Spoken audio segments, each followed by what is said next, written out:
See this thing right here? This came off my car. Things like this are not supposed to come off your car. I'll tell you what went down on this week's Finish Friday.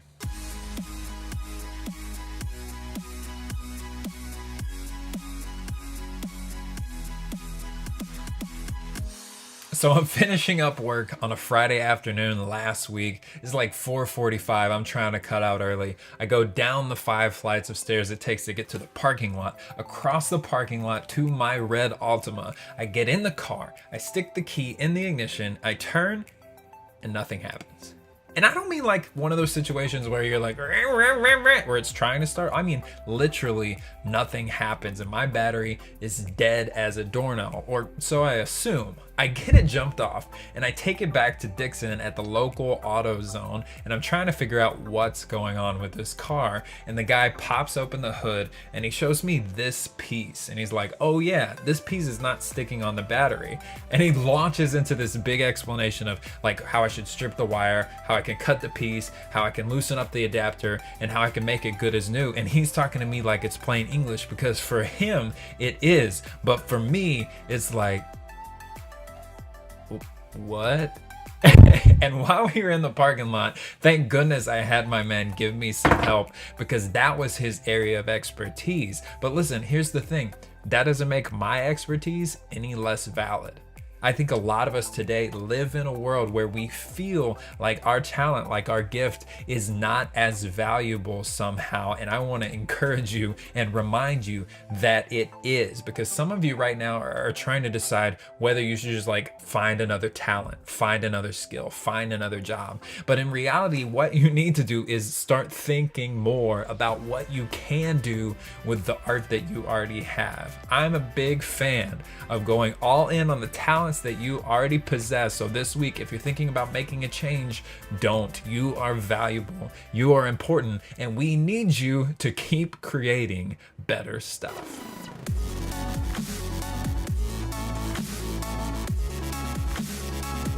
I'm looking back at my office right now and there are literally file folders everywhere. And my wife would have a fit if I like showed it to you all right now, but it's tax season, so I got stuff everywhere. And I saw my friend Declan posted a tweet that he actually like enjoys taxes. Like, what's up with that, man?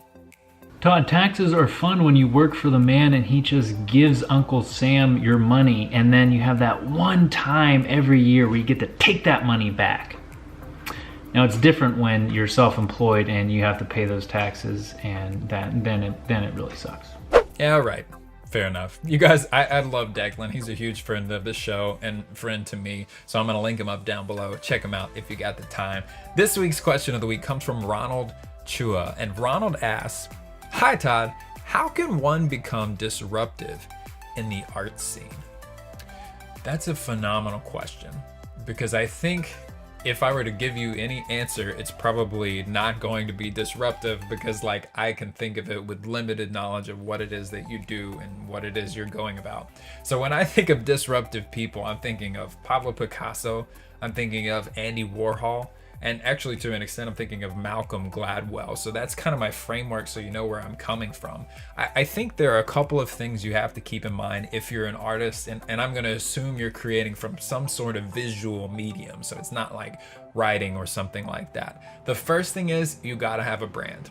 Gotta have a brand. And even if it seems like that's a word that gets some kind of gross feeling going on like in the community today, you may not be about that, but you know that every one of your idols, every one of your favorite artists has one. Even if they didn't know they had one and it was done by a manager or something, there's some kind of consistent theme that goes along with every artist. And so I don't know what that looks like for you. Maybe you're the guy who paints with his toes. Maybe you're the guy who paints immediately after waking up. Maybe you're the guy who paints only outside. I don't know what it is, but there's got to be some kind of quirk, some kind of element, because the artist, and especially like a painter kind of thing, that's all about the mystique, and that's all about the kind of, I don't know, caricature you can create through yourself. So that's the first part of holding down the disruption. And the second thing is you got to try new stuff to see what works. At the end of the day, you're going to combine things that you see into your own unique art,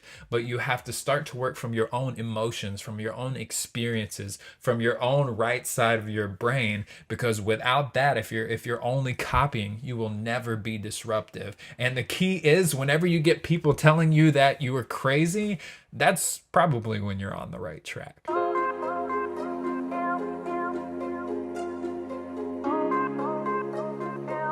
This week's artist spotlight goes on someone I mentioned in my email from last week, a man named Chris Dickens. And right now you hear that name and you're probably thinking, who the heck is Chris Dickens? Because he has like the most average name ever. But Chris Dickens is a film editor who edited Slumdog Millionaire, which is something I watched recently, and it actually might be my favorite movie of all time. I'm in movie mode as we're coming up to Best Picture season, right? But the thing I love about Chris, I want to look at his IMDb page and slash that up on the screen for you.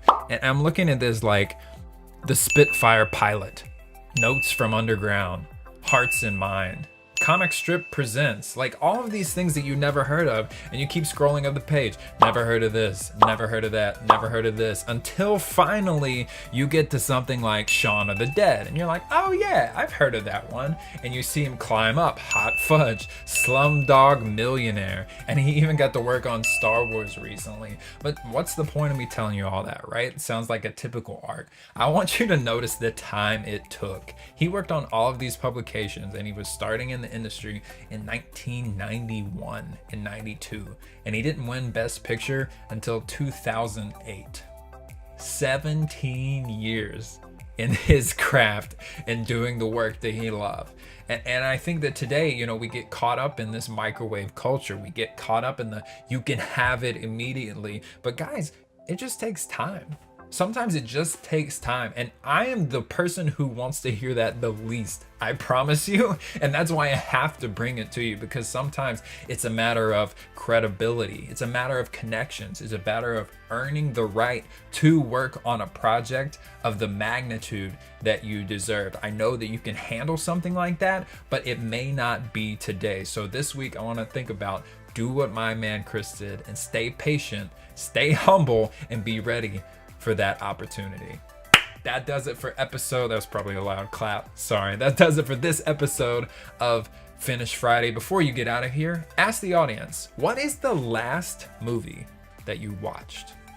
Best Picture season, Oscar season. I'm loving it. My house is really pumped for that. We've been really big into movies in 2018. I'm curious to know what you're watching. It's probably Black Panther, which no, I haven't seen it yet, but put the comment down below.